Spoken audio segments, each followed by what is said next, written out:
never imagined that one day the person I loved most would disappear from my life, as if she had never existed. When you're young, you believe that if you just love hard enough and work hard enough, happiness will stick around. I believe that too, but life doesn't warn you when it's about to take everything away. All it took was one hastily written note and 10 cold words for me to lose my wife, my faith, and the image of the man who was proud to have a complete family. Now that I think about it, maybe everything started to break on the days that seemed the most peaceful. My name is Sam Carter. I'm 47 years old, and this story begins when I was 29 in Austin, Texas. I worked for Harrison Construction, overseeing the foundation and concrete framing for new housing developments. I used to joke that I was building homes for others while I was still fighting to pay off my own. Still, I was content. My salary back then was about $3,000 a month. It wasn't much, but it was enough to support my wife and kids. My wife, Angela Davis, worked part-time at a dental clinic. Every morning, I woke up to the smell of coffee and her soft voice. "Sam, get up. You're going to be late." Our little house in Round Rock was always full of kids' laughter. Michael, who was 5, was a huge baseball fan. Sarah, the middle one, was 3 and loved to scribble on the walls. And little Emma, just 18 months old, had just learned to say "Dada" and "Mama." I thought that was happiness. I didn't know that sometimes, just when we think we have it all, tragedy begins in silence. On Monday mornings, I'd put on my hard hat, grab the lunchbox Angela packed for me, and head out to the site. The Texas sun was brutal, but I was used to it. I always believed I was doing the right thing. Work, pay bills, save for the future, Angela used to tell me. When we finish paying off the mortgage, we'll take the kids on a real vacation. I believed her, and because I didn't notice that her smile was wearing thin, that every time I came home, her eyes were looking somewhere else. At night, I'd still hold Emma in my arms. I'd teach Michael how to throw a baseball, and I'd listen to Sarah tell me stories from preschool. Angela would sit on the sofa, twisting her hair around her fingers, her gaze lost. I thought she was just tired. Who wouldn't be, right? I didn't know she was actually thinking about another man, about another place, where neither I nor my 3 children were part of her plans. Sometimes happiness isn't destroyed with a crash. It just dissolves slowly in the silence. And by the time I realized it, it was already too late.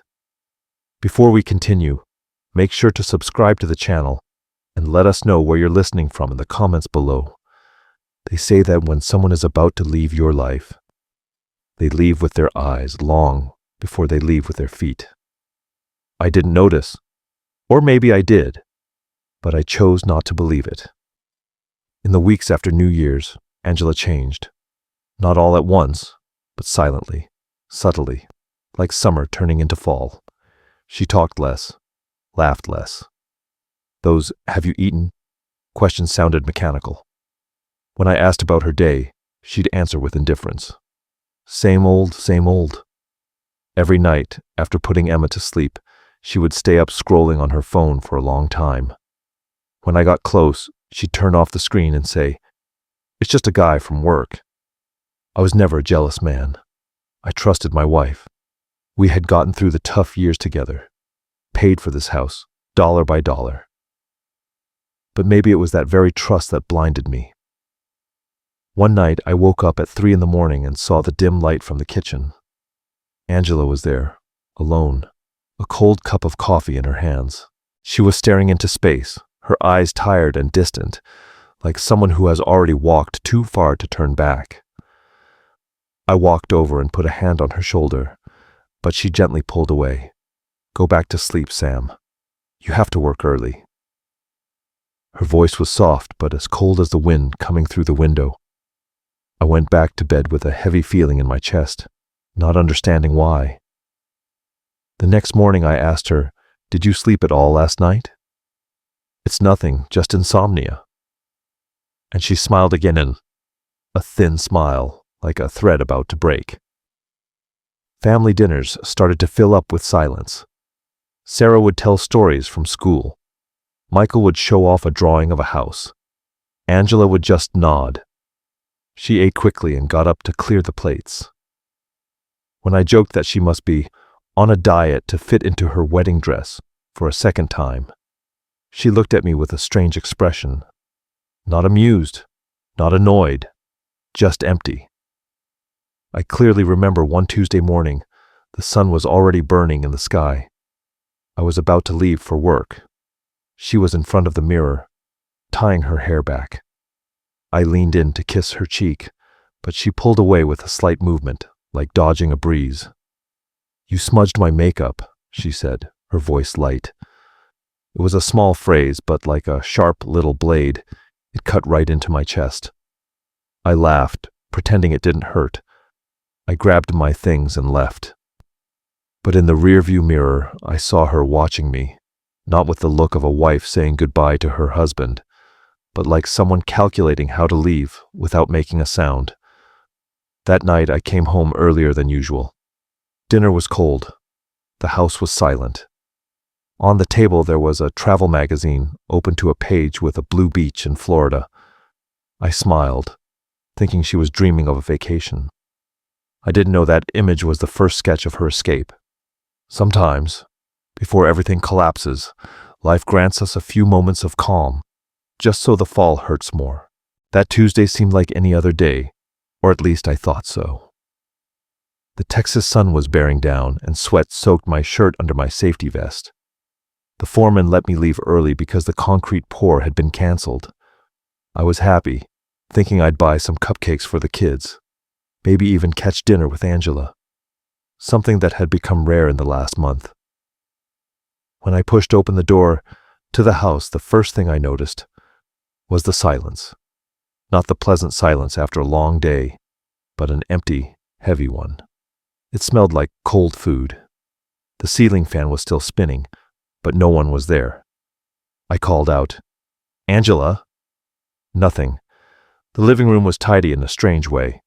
Her coat wasn't on the hook. Her cream-colored purse, the one she always took to work, was also gone. I ran up the stairs. The closet door was ajar, her half of it empty. The drawer where she kept her jewelry, empty. My throat went dry. My mind searched for excuses. Maybe she was cleaning. Maybe she took the clothes to the laundromat. Maybe she took the kids to my mom's house.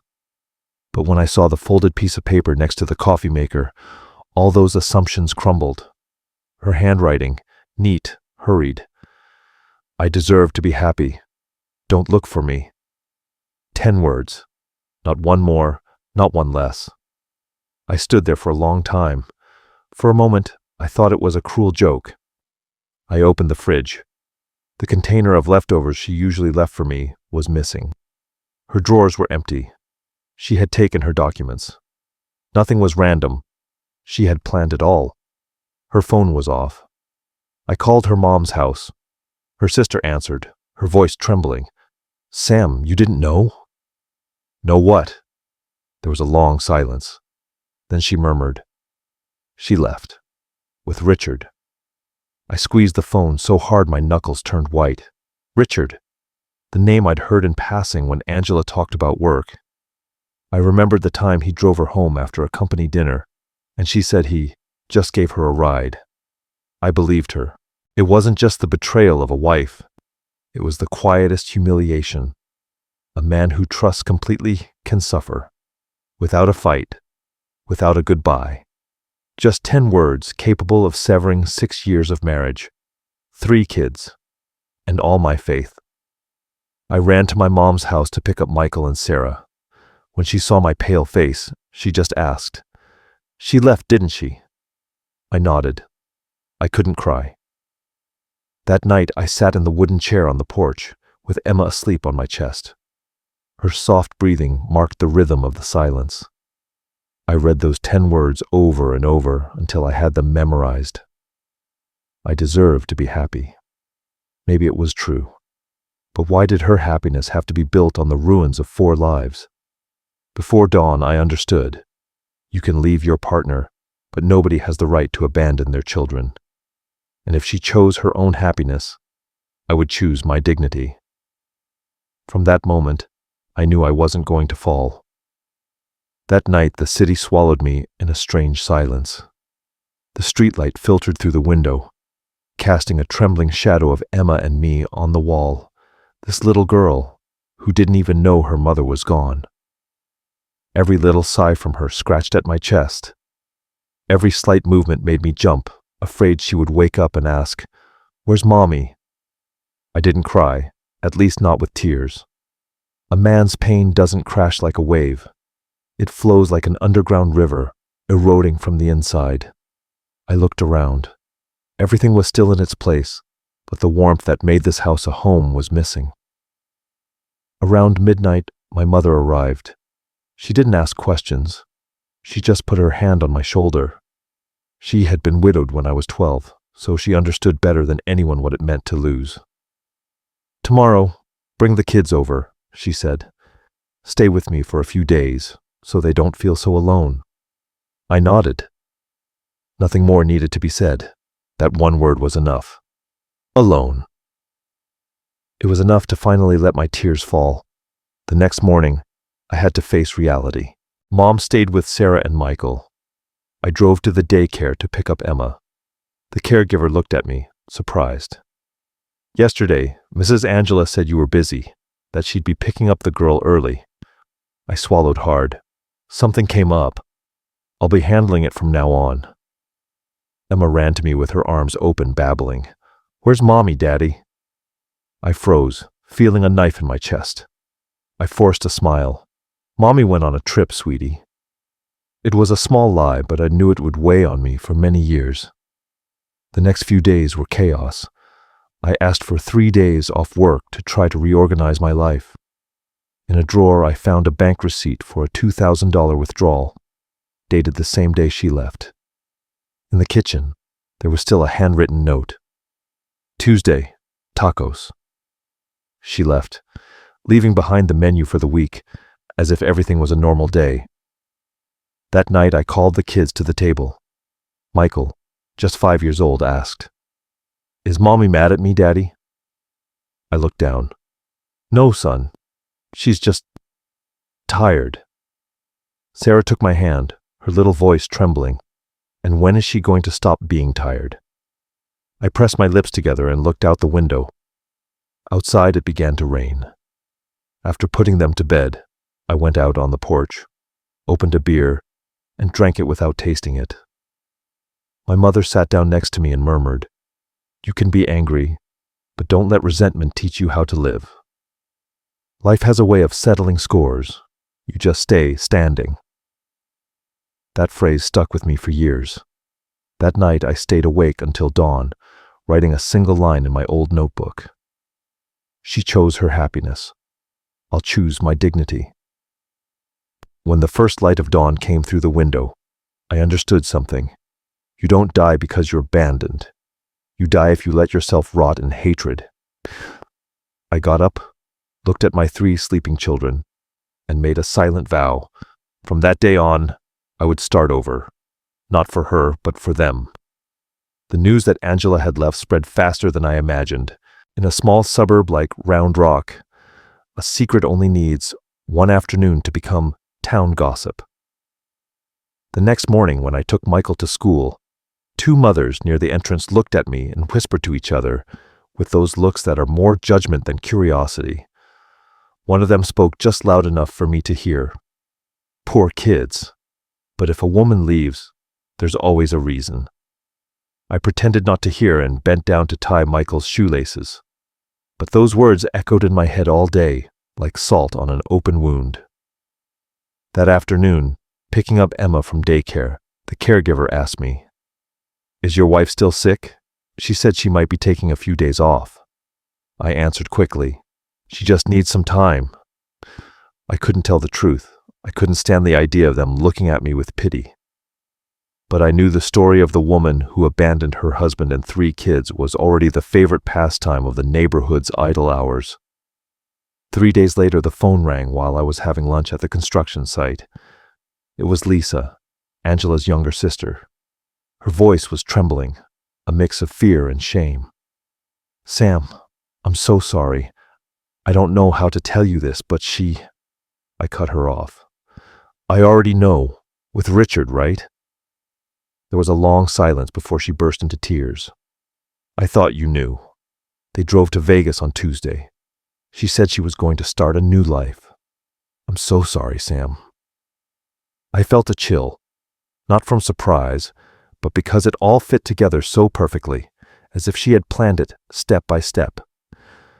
That afternoon, I went to the bank to check our accounts.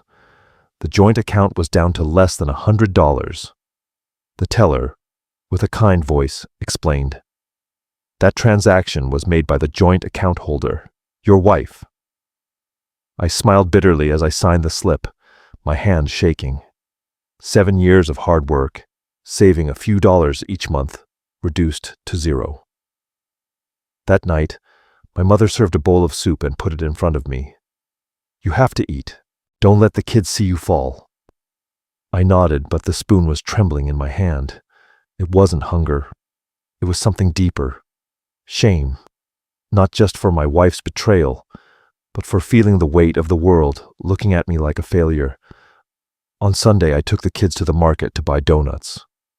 An old coworker, Benny, slapped me on the shoulder and said in a mocking tone, "Hey, Sam, heard your wife found herself a better deal, huh? Gotta watch out for those women. When a man goes broke, they fly the coop." The others laughed loudly. I forced a smile, but inside, something broke. That night, I sat in the backyard, looking at the lights coming from the neighbor's house and listening to their laughter. I realized that sometimes people don't need to yell at you or hit you to humiliate you. Just looking at you with pity is enough to make you sink. I took a deep breath. I opened the old notebook and added a new line. "I can't change how they look at me, but I can make them respect how I get back up." And from that moment, the shame began to turn into strength. From that day on, my life was never the same. Every morning, I woke up before dawn. I'd make coffee in a cold kitchen where the traces of Angela's hands were still on the cabinets. I didn't wipe them away, partly because I didn't have time, and partly because I didn't have the courage. The job at Harrison Construction started at 7, but I had to get up at 5:30 to make breakfast for the kids, change Emma's diaper, and get Michael and Sarah to school. The chores I never used to do became the routine that set my new pace of life. There was no one to complain to, no one to share the exhaustion with, just 3 little faces looking at me with the hope that I knew what to do. At first I was clumsy, almost ridiculous. Burnt toast, undercooked rice, uniforms on backwards. Sarah frowned one morning and said, "Daddy, Mommy didn't do it like this." I froze. An innocent sentence, but sharp as a knife. I smiled. "Then Daddy will learn to do it like Mommy, okay?" At night, after putting Emma to sleep, I'd sit with Michael to teach him how to write. He was only 5, his hand trembling but determined. I'd tell him stories about the construction site, about how concrete was poured, about the houses I helped build. Michael asked, "Daddy, is our house strong?" I nodded. "Yes, son, because it's built on the foundation of those who don't run away." In those moments, I felt like I wasn't alone. Every smile from my children was a balm on my wounds. But in the long nights, when everything was silent, the emptiness returned. Sometimes, while folding the kids' clothes, I'd look up at our wedding photo, Angela smiling in her white dress. I no longer felt anger, just pity for that woman in the picture, the one who was once my wife and promised to be there through everything. And she was the one who broke that promise. My mother helped whenever she could. She watched the kids on days I worked overtime and sent me some money, even though I didn't want to accept it. "You don't have to be a hero," she'd say, "just a father." I understood what she meant.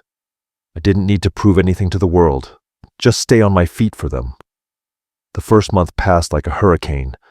I was exhausted, but I was still standing.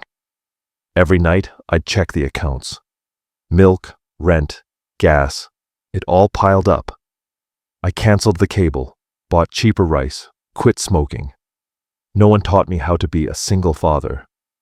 But I learned by instinct, the survival instinct of an abandoned man.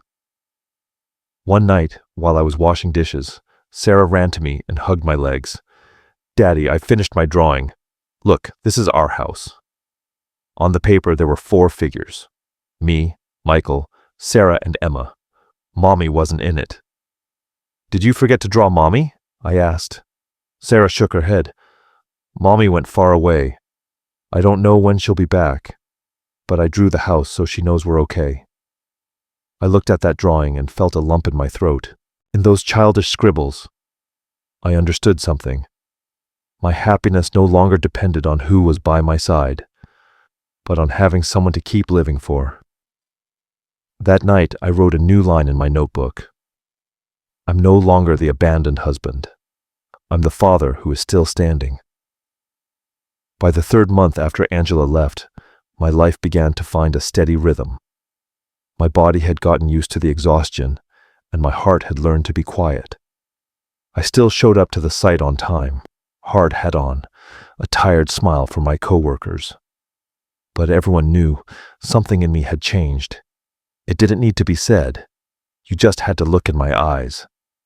One morning, Mr. Harrison called me into the makeshift office. He watched me for a moment before speaking, his voice low but firm as concrete. "Carter, you sure you're all right? We've heard things about your wife." I nodded, controlling my voice so it wouldn't tremble. "I'm fine, sir. I just need to work." He sighed. "All right. But you know, some clients prefer not to hire crews with family problems. They worry it'll affect the deadlines. I'm not saying it's your fault, but just keep a low profile." I pressed my lips together and replied simply, "Understood, sir." As I walked out, I saw a few workers laughing near the truck. One commented in a mocking tone, "Hey Sam, your wife must have found a boss with deeper pockets, huh?" The laughter erupted. I turned and stared at him. I didn't say anything, but my look was enough to freeze his smile. He pretended to tighten a bolt. Inside me, there was no anger. It was shame. A thick, mute shame that weighed more than the cement I carried every day. In the afternoons, I had to go to the courthouse to file the divorce papers. The room was small, smelling of old paper. The clerk asked me, "Are you requesting full custody of the 3 children?" I nodded. "And do you have the financial means to support them?" I showed her my pay stub, $3,000 a month. She frowned and muttered, "You know, people often say a single man can't raise 3 kids, right?" I looked her in the eyes and said quietly, "I know, but I'm not going to give up like she did." When I left the courthouse, the Texas sky had opened up and it was pouring rain. I didn't have a jacket, just the divorce filing in my pocket. It got soaked, and the ink ran as if the past was being washed away too. In the evening, I picked up Sarah from school. She was happy, with a drawing in her hand. "Look, Daddy, I drew the whole family. Mommy's in it too." I bent down to see it. Angela's face was just a small scribble in the corner. "Why is Mommy so far away, honey?" Sarah answered with an innocence that broke my heart. "Because she's busy. I drew her walking far away, but she's going to come back." I smiled and tucked the pain away. I didn't want to teach her to hate, only to love without losing herself. That night, when the kids were asleep, I got a text from an unknown number. "You really think you can raise those kids alone?" It was followed by another. "She chose to leave. Learn to accept it." There was no signature, but I didn't need one. I knew it was Richard. I didn't reply. I just sat there. I opened my old notebook and wrote another line. They can laugh at me today, but they'll be quiet when they see me standing. And he'll learn what it means to lose everything without ever understanding a thing.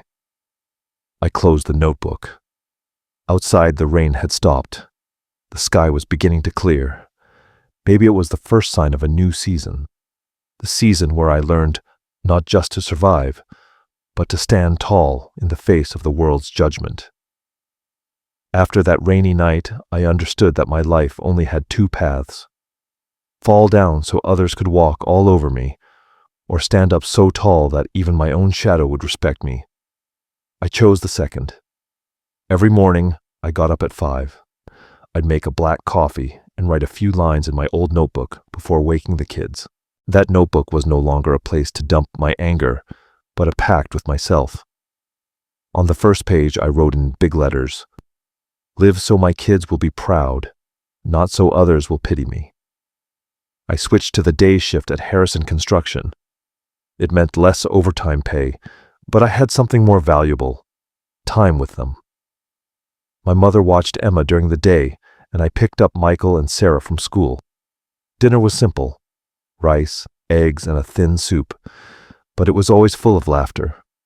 One night, Sarah asked me, "Daddy, why are we poor now?" I held my breath. "We're not poor, honey. We're just starting over." Michael chimed in, "Like when you build a new house, Daddy." I nodded. "Exactly, son.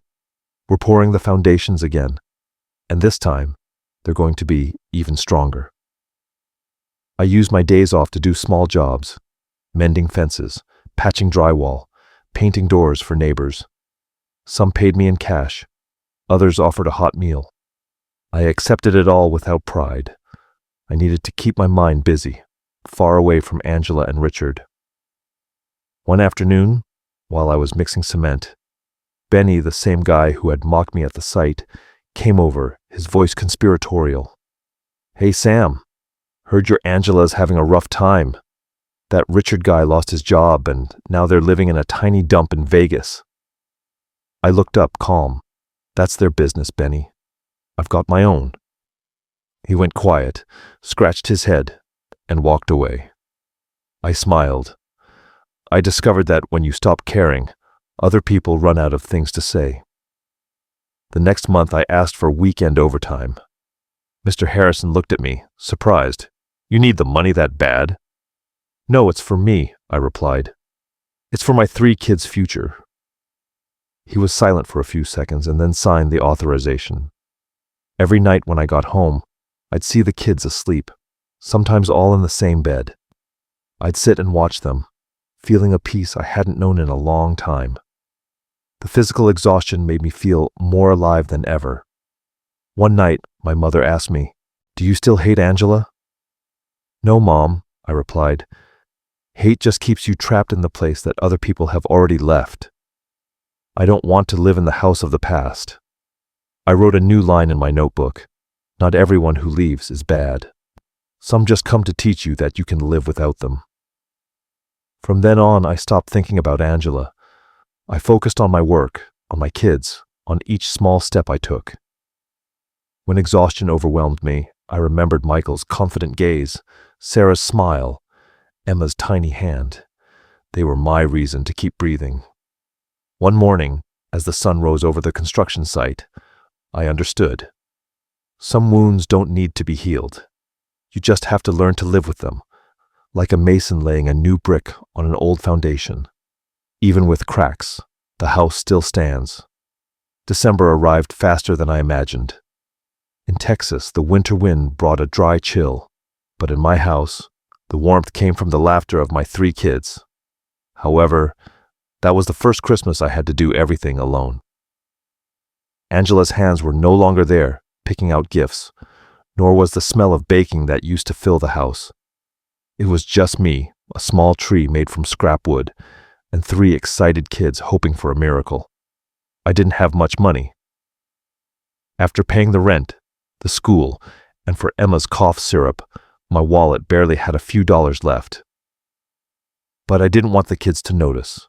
I asked for overtime at the site. I worked into the night, my hands cracked from the cement. But every extra hour meant a smile on Christmas Day. On the night of the 23rd, Michael and I cut a branch from a pine tree behind the empty lot. We tied it to a bucket and covered it with strips of colored paper that Sarah had cut from her old notebooks. Emma pointed excitedly. "It's our tree." I nodded, smiling. "Yes, ours. And Mommy's too, even though she's far away." As I said it, my voice broke for a second. Michael looked at me without asking anything. He already understood, in his own way, what we adults tried to hide. On the morning of the 24th, I went to a thrift store. I picked out a slightly worn baseball glove for Michael, a paint set with open lids for Sarah, and a doll that was missing a shoe for Emma. I paid $20 for the lot, cleaned them up carefully, and wrapped them in newspaper. It wasn't anything fancy. They weren't perfect gifts, but they were enough for the kids to believe that Santa Claus still remembered our house. That night we had a simple dinner: cheap fried chicken, day-old bread, and warm milk. Sarah lit a small candle in the center of the table and said, "I wish that on every Christmas, the four of us are together. And Mommy too, if she's not tired anymore." Michael spoke up immediately. "I just want Daddy to be here." I smiled, looked at them, and hugged Emma, who was asleep on my shoulder. The candlelight cast our shadows on the wall, 4 silhouettes dancing as if in a dream. When the kids fell asleep, I placed the gifts under the tree. My hands were shaking, not from the cold, but from emotion. I stood there for a while watching them sleep, listening to their quiet breathing, feeling that, somehow, I was repairing the damage I didn't cause. On the morning of the 25th, their joyful shouts filled the house. "Daddy, Santa came." Sarah hugged her paints, her eyes shining. Michael was tossing a ball with his new glove. Emma clutched the doll to her chest, whispering, "Thank you, Santa."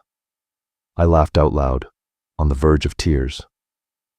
We spent the whole morning together, laughing, playing. I realized that happiness costs less than people imagine. When Sarah hugged me and said, "This is the best Christmas ever," I felt a knot in my chest. Not of sadness, but of gratitude, knowing she meant it from the heart. That night, when all was quiet, I opened my notebook and wrote, "She left to find happiness, and I found it right here in the eyes of my 3 kids. If there's such a thing as revenge, this is the most beautiful kind." In the flickering light of the last candle, I understood that I didn't need resentment. Just living better than the person who hurt you. That was enough. 3 years later, in the fall of 2010, the life of the 4 of us had found its rhythm. We weren't struggling anymore, though we weren't swimming in luxury either. I had been promoted to crew supervisor at Harrison Construction with a slightly better salary, enough to pay the bills, and every now and then, take the kids out for fried chicken. Michael was 8, taller than most of his classmates, and so passionate about baseball that he'd ask me to practice pitching every night.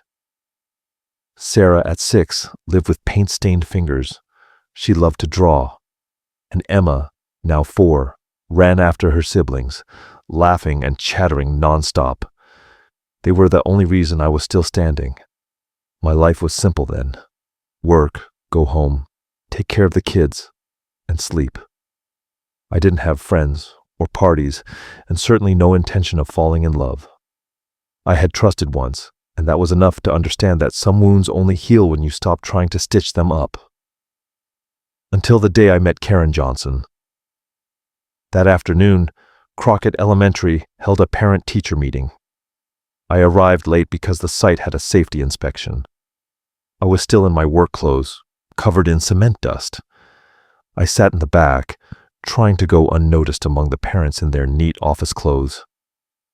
At the end of the meeting, a woman from the front row turned and smiled at me. "You're Sarah's dad, right?" I nodded. "Your daughter draws beautifully. My little girl, Jessica, talks about her all the time." Her voice was soft, her gaze sincere. I barely managed a clumsy smile and a thank you. But that smile stayed with me all night. Days later, when I was picking up Sarah, I ran into her again at the school gate.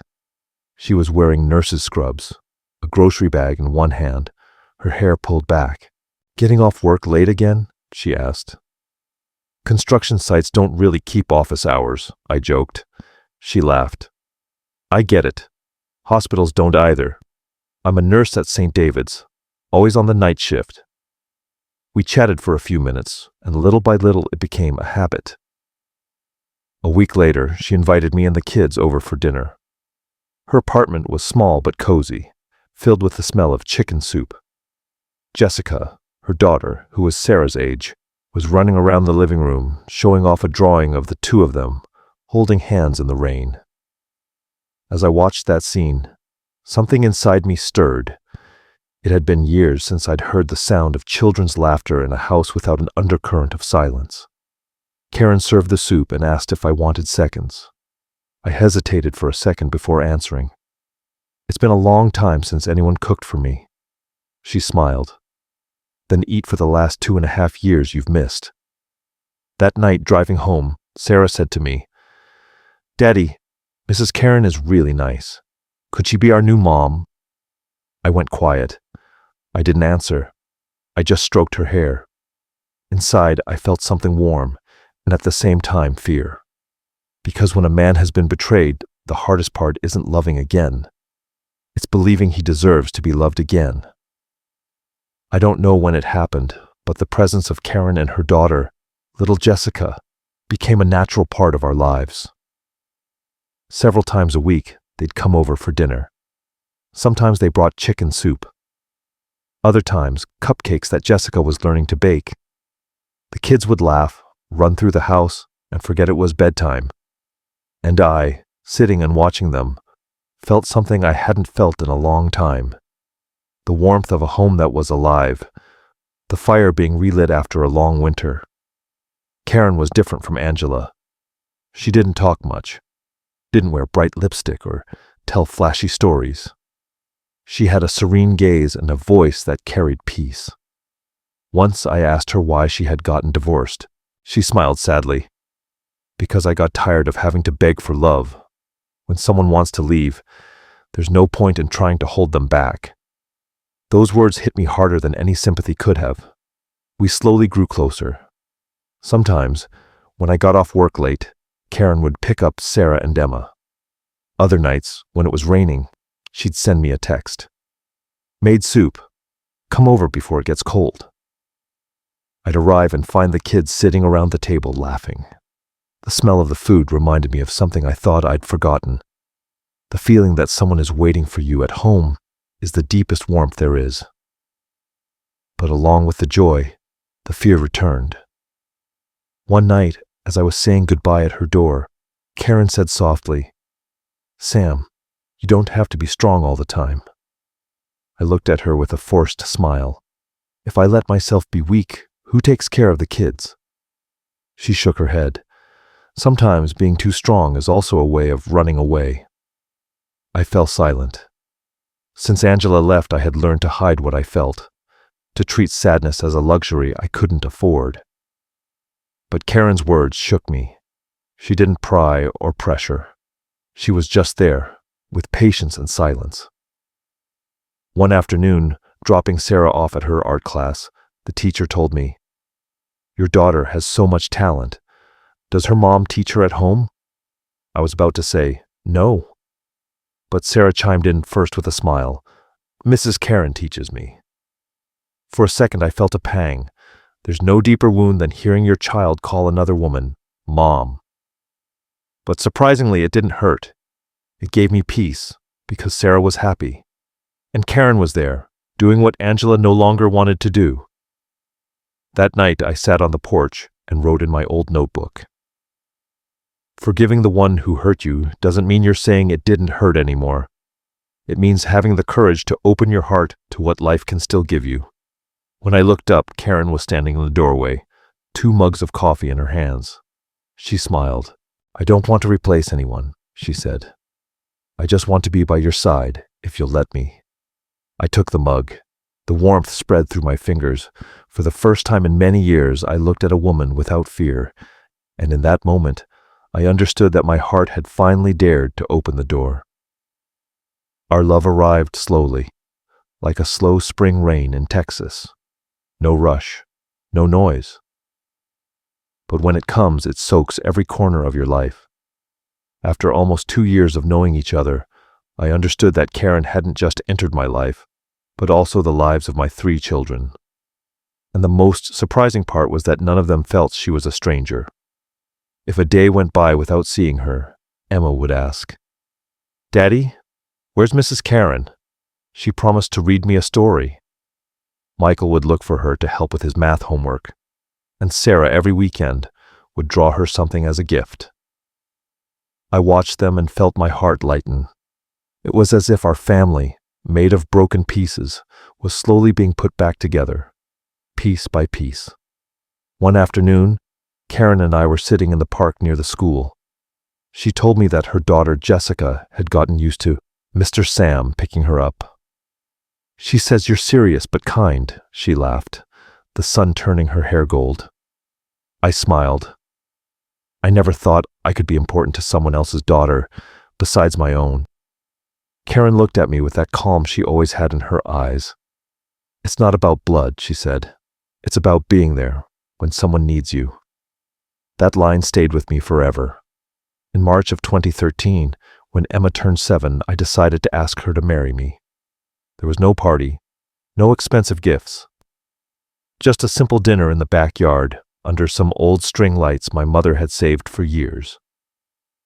The kids sat around the table while Karen cut the cake. I stood up. I took a simple ring out of my pocket. It took me 2 months of saving. "Karen." She looked up, surprised. I took her hand, my voice trembling but firm. "Thank you for giving us back a sense of home. I can't promise you perfection, but I can promise I will never leave like others did." She burst into tears. The kids clapped and cheered.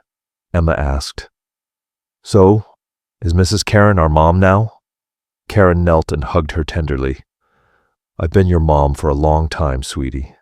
This just makes it official." Our wedding was small but warm. It was held in a small church in Fredericksburg, the town where my mother lived. It cost just over $1,000, almost all of it chipped in by friends and co-workers. Michael carried the rings, Sarah was the little flower girl, and Emma and Jessica tossed flower petals. When the pastor asked me if I promised to love and protect her for the rest of my life, I looked at Karen, then at the kids, and I understood that I wasn't just making a promise to one woman, but to an entire family. As we left the church, I took Karen's hand and whispered, "You know, there was a time when I thought my life was over, but you came, not to replace anyone, but to teach me that true happiness isn't about getting back what you lost, but about having the courage to start over." She smiled and rested her head on my shoulder, and in that moment, with the evening bells ringing in the distance, I understood that, finally, after so many years in the storm, my family had been reborn. 3 years after our wedding, life was moving so calmly that I sometimes forgot I had ever been through hell. The kids were growing up healthy and happy. The house in Round Rock was always full of laughter. I was still working at Harrison Construction, and Karen continued her nursing shifts at St. David's. Every night, we ate dinner together around the small table, sharing stories from our day. We didn't have luxuries, but we had something much more valuable: peace. One morning, while I was drinking coffee, the phone rang. It was Benny, an old co-worker. His voice sounded awkward, almost afraid. "Sam, you want to know something about Angela?" I was silent for a few seconds. It had been years since anyone had said that name in front of me. "What is it?" "I got a cousin in Vegas. He says Angela and that Richard guy split. He left her for someone else, and now she's working as a cashier at a supermarket. They say she's really changed. Thin, gray hair, living alone in a rented room." I stared at the steam rising from my mug. I didn't feel joy or satisfaction, as some might have expected. Just a distant feeling of emptiness. It wasn't pity or resentment, just a kind of melancholy for what once was. "Thanks, Benny, but I don't need to know anymore." I hung up, went out to the backyard, and started watering the plants. Karen came out with 2 mugs of coffee. She looked at me, guessing something from my expression. Who was that? Someone from the past, talking about the past. She didn't ask any more questions. She just put her hand on my shoulder. Sometimes it's best to let the wind take the old stories. I nodded. But that night, when everyone was asleep, I opened the drawer and took out my old notebook. On the first page, the faded pencil writing was still there. Live so my kids will be proud, not so anyone will pity me. I turned to the last page and wrote, the person who once hurt you no longer deserves your hatred, only compassion, because she still hasn't understood what true happiness is. A week later, Sarah won a state-level painting competition. She was 10. Her hair was in pigtails, and she walked onto the stage with a huge smile while I watched from the audience, my heart swelling with pride. When the presenter asked her, "Who taught you to paint?" she answered without hesitation, "My mom, Karen." I looked at Karen, and my eyes filled with tears. In that instant, I understood that everything Angela had thrown away, Karen had picked up and cared for with love. Days later, a letter with no return address arrived. The envelope just said, "From Las Vegas." I recognized the shaky handwriting instantly. "Sam, I don't expect forgiveness. I just want to know if the kids are okay. If it's possible, let me see them, even from a distance. Angela." I folded the letter and put it away without answering. I understood that some apologies arrive long after the right to ask for them has expired. That night, Karen asked me, "Did you ever think she'd come back?" "Maybe," I replied. "But if she ever does, she'll just be a ghost knocking on the door of a house that's already full of light." Karen smiled and took my hand. Outside, the Texas wind rustled the lavender plants by the porch. I knew then that the past could return at any moment. But this time, I was ready. The years that followed were as serene as the surface of a lake at dawn. Time, which had once been my enemy, became a wise ally, teaching me to value the simplest things. A hot meal, my children's laughter, the calm gaze of the woman across from me.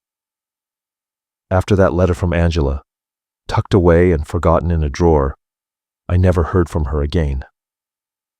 Maybe she understood that the cruelest thing isn't to be hated, but to be forgotten. And I chose to keep living, without resentment, without nostalgia. In 2016, Karen officially adopted all 3 children. Michael was 14, Sarah 12, and Emma 10. We went to the Williamson County Courthouse together. The judge looked at us attentively and asked, "Do you understand what this means?" Emma, the youngest, answered with endearing seriousness, "Yes, sir. It means Mama Karen gets to be our mom. Forever." The judge smiled and banged his gavel. Karen looked at me with tears in her eyes. I took her hand and whispered, "See, you don't need to share blood to be a family. You just have to stay when others leave." After the hearing, we went out for ice cream to celebrate. Michael said, "I'm going to change my last name to Mom's." I nodded, my chest full of pride, not because I was losing my name, but because my son had understood what mattered. Real family isn't defined by a piece of paper, but by the love you choose to keep. I was doing well at work, too. I was promoted to lead supervisor for a new site in Georgetown, near my mother's house. She would come to visit sometimes. She'd watch Karen with the kids and just say with a smile, "You chose well, Sam. You can't fix the past, but you can choose the person who walks with you for the rest of the journey." Sarah became the pride of her school. One of her paintings was displayed in a children's art exhibit. Emma won an essay contest with a piece titled, "What is a Family?"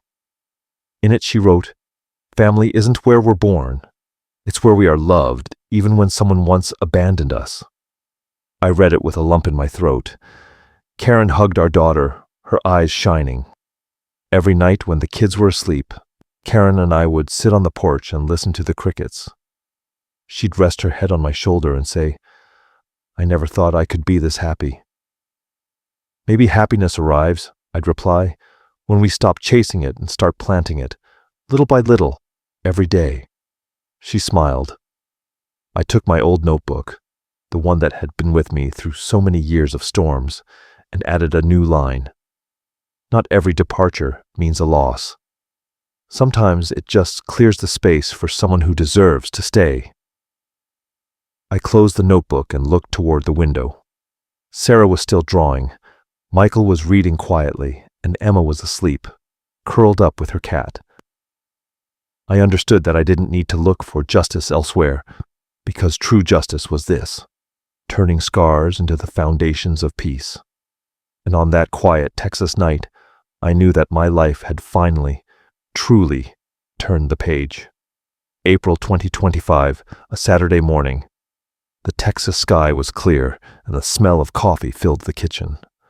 I was whisking pancake batter while Karen arranged some lavender sprigs on the table. Her weekend ritual. We were both in our late 40s now. The kids, now adults, came home on weekends. Michael, 23, a recent engineering graduate.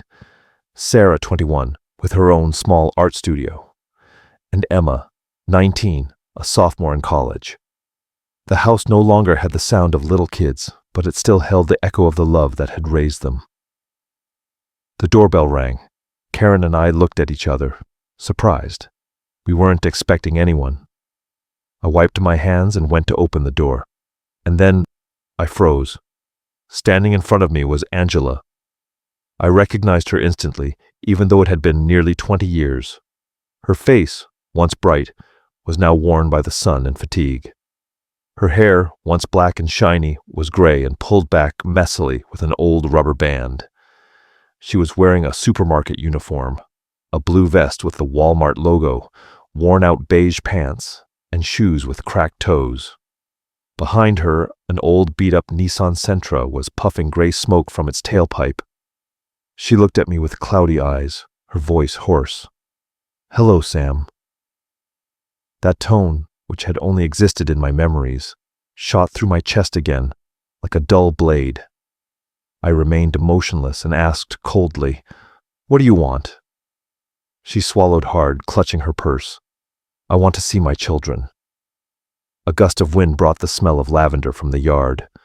For a moment, I felt like two worlds were colliding in front of me. On one side, the home Karen and I had built with work and tears. On the other, a shadow from the past, empty and worn out. I took a deep breath and answered calmly, "Are you even sure you remember their names?" She looked down and muttered, "Michael, Sarah, and Emma. I know I failed, but they're still my children. I have a right to see them." I gave a small, humorless smile. "A right? You abandoned this home 18 years ago. Not one call, not $1 sent. Where were you when Sarah had a fever in the hospital? Who held Emma's hand on her first day of school? Who took Michael's graduation picture?" Angela trembled. Tears ran down her face. "I've paid, Sam. Richard left me. I lost everything. I just want to see them and ask for their forgiveness." Behind me, Karen appeared. She stood still, watching Angela with a serenity that disarmed me.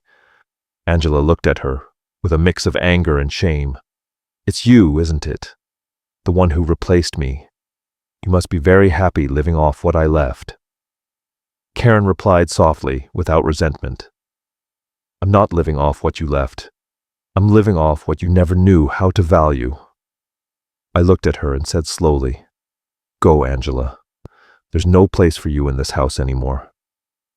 She collapsed, sobbing uncontrollably. Inside me, there was no vengeance, no hatred, just the quiet emptiness of someone watching a circle close. From inside, I heard a door open. It was Michael, tall, calm, with a wrench in his hand. He stopped in the doorway and looked at the woman who once called him son, now kneeling in the morning sun. And I understood without a word that this moment marked the end of a story. Not an end of anger or punishment, but of time's justice, the kind that arrives without a sound, but never fails. Michael stood still in the doorway, his gaze fixed on the trembling woman in the sun. For an instant, his face hardened. It took him a few seconds to understand that the person in front of him was the mother who, for 18 years, had only existed in a few yellowish photographs. Angela looked up, her voice breaking. "Michael, Son, it's me, your mother. Michael didn't answer. His eyes were colder than any words. I don't have a mother, he said finally. The woman who raised me is inside, the one who never abandoned us. Angela burst into tears. She reached out a trembling hand, trying to touch him, but he took a step back. His voice was low, but firm. He stayed. You ran. He taught me how to be a decent man, and you taught me that pity is the weakest feeling in the world. From behind him, Sarah came out, now a young woman of 21, her hair pulled back and paint stains on her hands. She looked at Angela calmly, without hatred, but also without compassion. Why are you here? To tell us about your miserable life? Or to remember that you once had a family? Angela forced a broken smile. I just want to see you, just once. I know I made a mistake. Sarah crossed her arms and walked slowly toward her. Her voice was soft but sharp as glass. A mistake? Do you know who was at my first art show? Dad, Mama Karen, Michael and Emma. And you? You were off somewhere believing happiness was a new man. She stopped in front of her and looked her in the eyes. You want to come back to redeem yourself? A real mother doesn't have to ask for forgiveness, because she never caused the pain. Angela sobbed. Karen isn't their mother. I gave birth to them. My blood runs in their veins. Sarah gave a half smile. Blood isn't enough. What matters is the love. The sleepless nights taking care of Emma when she had a fever. Were you there? No. We carry the last name Carter, but our mother's name is Johnson. Then Emma came out, the youngest, 19 years old, her face mature and calm. Mom, if you really want to ask for forgiveness, ask it of yourself. No one took your children from you. You were the one who lost them. Angela covered her face and wept inconsolably. From the doorway, Karen watched in silence. She knew nothing needed to be said. The children had already spoken for her. I looked at her, my voice low, all the anger gone, just a deep exhaustion. I'm not stopping you from seeking your redemption, but if you really want to start over, do it far away from here. Don't hurt these kids anymore. Angela raised her head, desperate. I just need a chance, Sam. I've lost everything. I want to be a mother again. Michael cut her off, his voice hoarse but firm. Too late.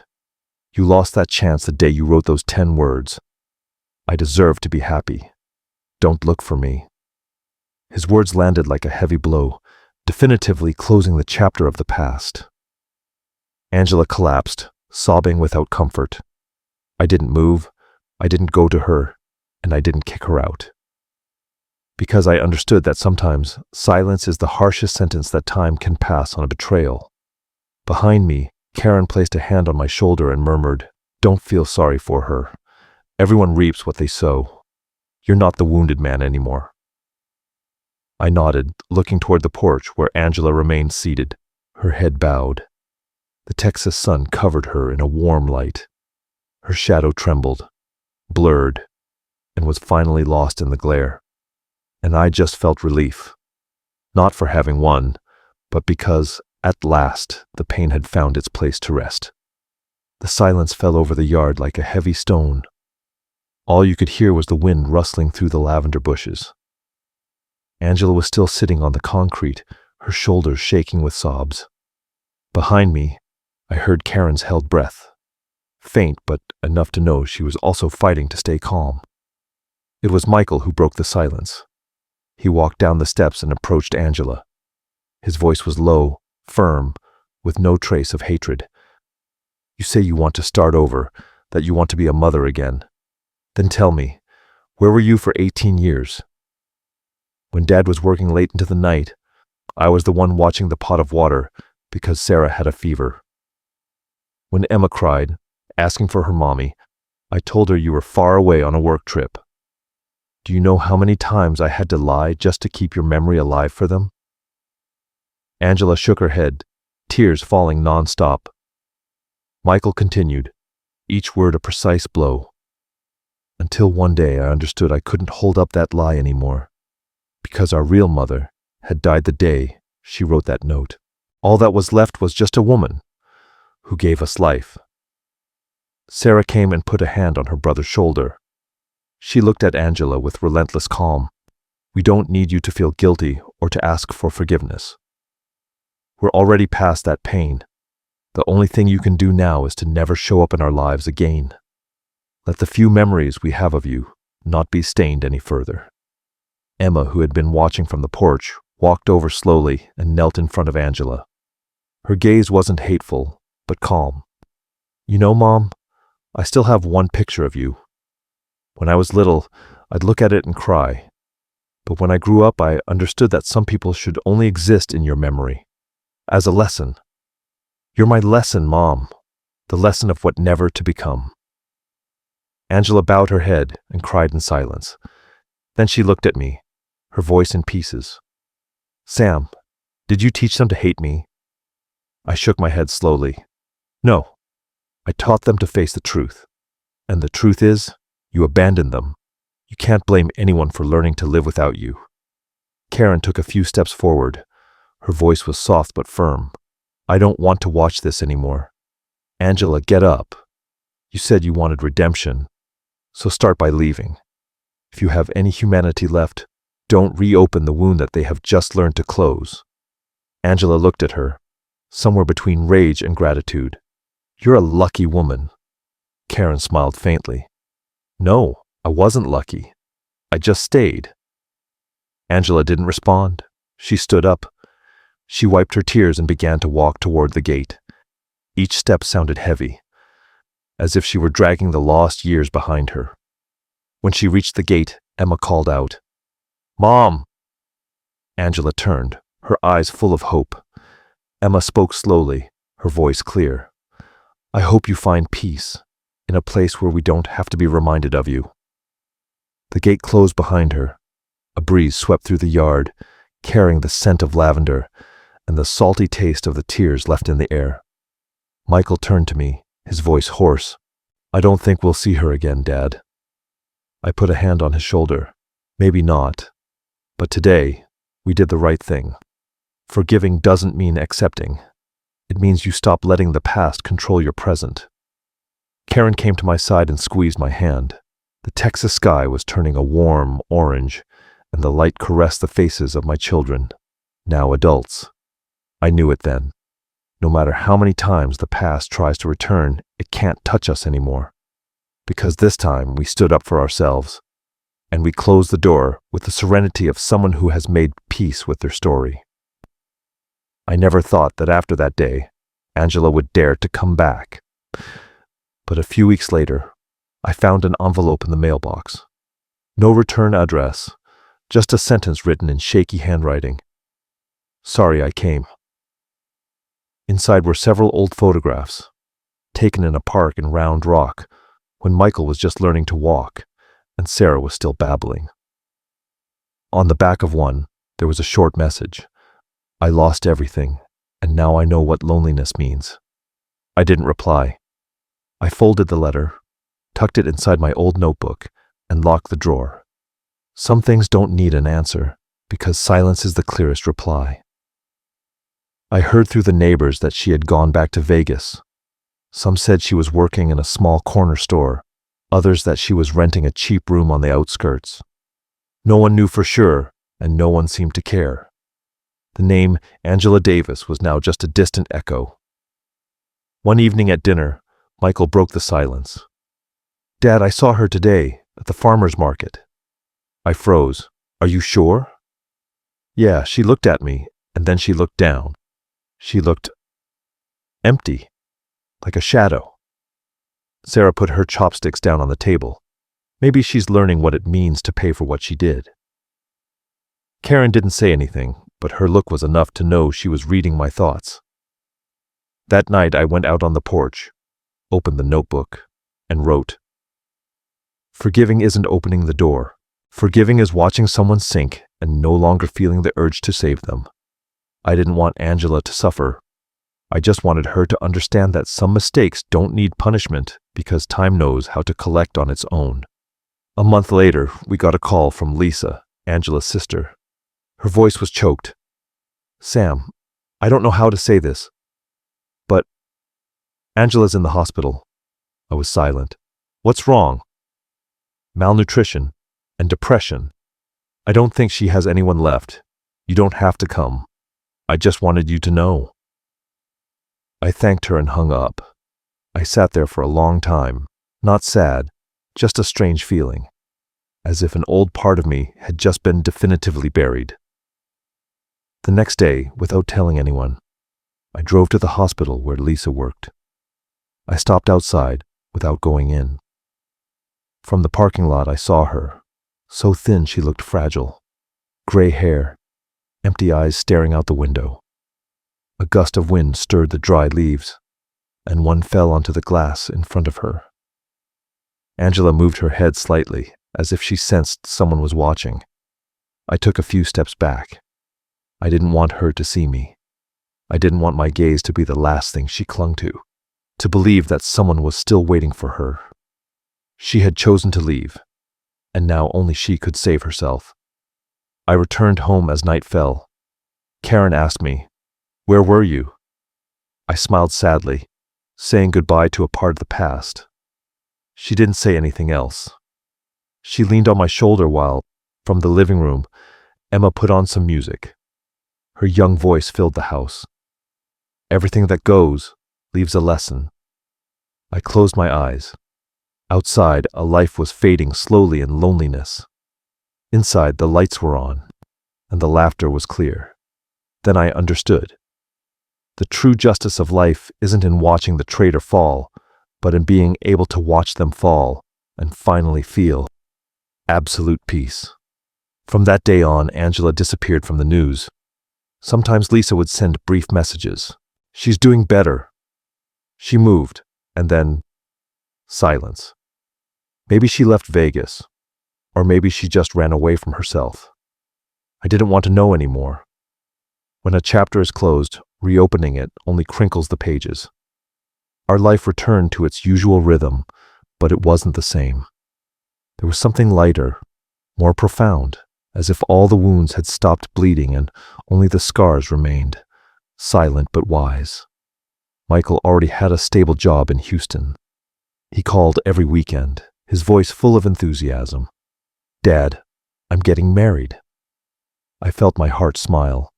"Just make sure you choose someone good, son. Don't let my past make you afraid of love." "No, Dad," he replied. "You taught me that love isn't about holding on. It's about staying, even when the other person has to go." Sarah moved to Fredericksburg, where she opened an art workshop for children. She often sent photos, her students painting on easels, and on the wall, a sentence in big letters, "Art heals too." Every time I read it, something in my chest stirred. Emma was studying the law. She said she wanted to defend those who had been abandoned, like we once were. I asked her, joking, "Are you becoming a lawyer for justice or for revenge?" She laughed. "For the justice of the heart, Dad." Karen and I continued our routines. We'd get up early, make coffee, and sit on the porch to listen to the birds. One morning, she asked me, "Do you ever regret what we went through?" I was quiet for a few seconds and replied, "No, because without those days, I wouldn't understand the value of these." In the afternoons, we'd walk through the garden together. Karen liked to cut lavender to dry, and I'd prune the bonsai trees. Once, with the evening light on her face, she turned to me and said quietly, "Remember when you said you had chosen honor over happiness?" "And now?" I smiled. "Now I believe that honor can also be a form of happiness." She laughed softly and rested her head on my shoulder. In that instant, I felt my heart beat slowly, serenely. The storm had passed, and all that was left was the scent of damp earth, rough but clean. That night, I opened my old notebook, the first pages now yellowed, and read every line I had ever written. "I'll choose dignity. I'm no longer the abandoned man. True happiness is staying on your feet." Then I added one last sentence. "Forgiveness doesn't change the past, but it gives you the power to rule your present." I closed the notebook and put it on the shelf. Karen came over and asked me, "What did you write?" "Just a few words of thanks." "To whom?" I looked at her and smiled. "To the one who left, because thanks to her, I learned to value the one who stayed." She took my hand gently, as if afraid to break the moment. Outside, the Texas moon shone round and calm, and for the first time in my life, I felt I no longer needed to pretend to be strong. Because finally, after so many years in the storm, peace had knocked on my door. One New Year's Eve, the sun was setting over the Texas hill country, golden and serene. Karen and I were sitting on the porch, each with a mug of coffee, watching the lights spill over the garden of blooming lavender. That scent over the years had become the smell of peace, of everything that had been built with patience and love. Michael video called from Houston. He and his future wife appeared on the screen, beaming with happiness. "Dad, I want a simple wedding, like yours and Mama Karen's. Just make sure you marry for love, son, not for a fear of being alone."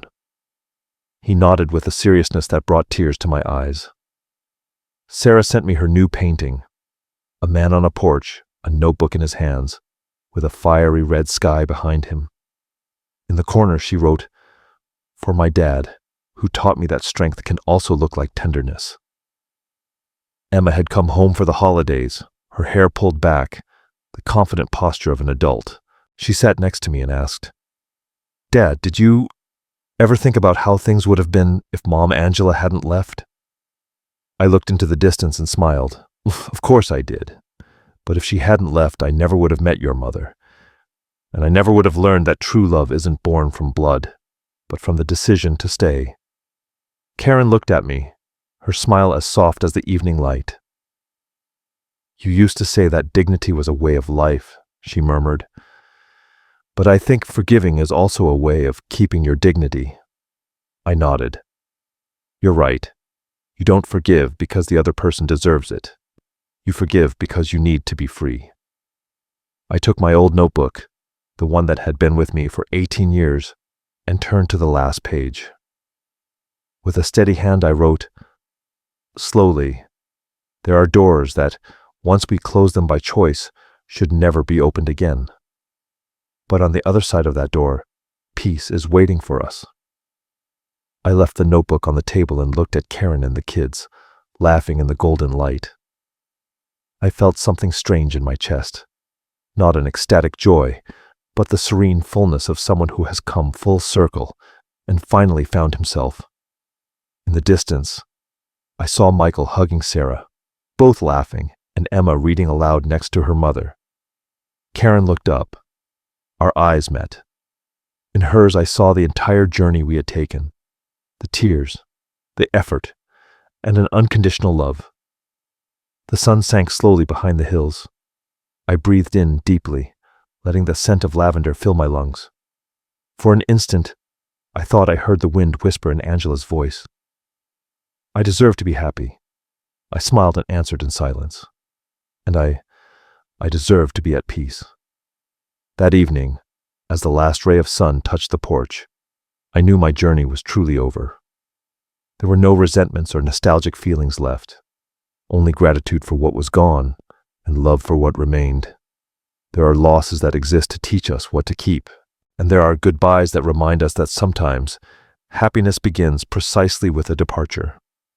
If this story captivated you, give the video a like, subscribe to the channel, and share your thoughts in the comments. To hear the next story, click on the box to the left of the screen. Thanks for listening.